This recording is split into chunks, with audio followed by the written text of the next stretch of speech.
চন্দ্রবিতানের পক্ষ থেকে আপনাদের নমস্কার। আজ আমি আপনাদের তঞ্চক নগর কবিতাটি আবৃত্তি করে শোনাচ্ছি, কিংবা বলতে পারেন পাঠ করে শোনাচ্ছি।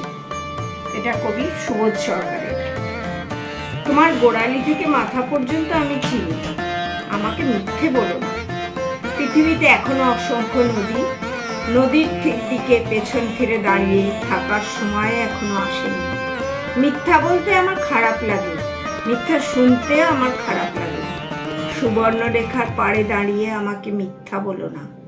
তঞ্চক নগর নামে এক আজব জায়গা ছিল একদিন, যেখানে বাবা ছেলেকে বিশ্বাস করত না, মা তার মেয়েকে কখনো পাশের বাড়ি পাঠাতো না।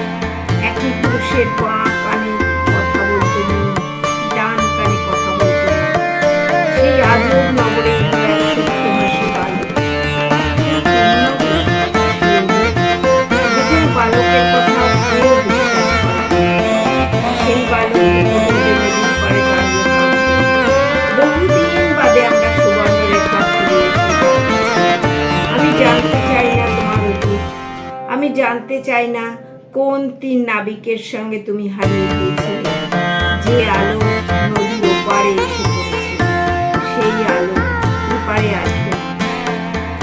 আমাদের আলো দরকার,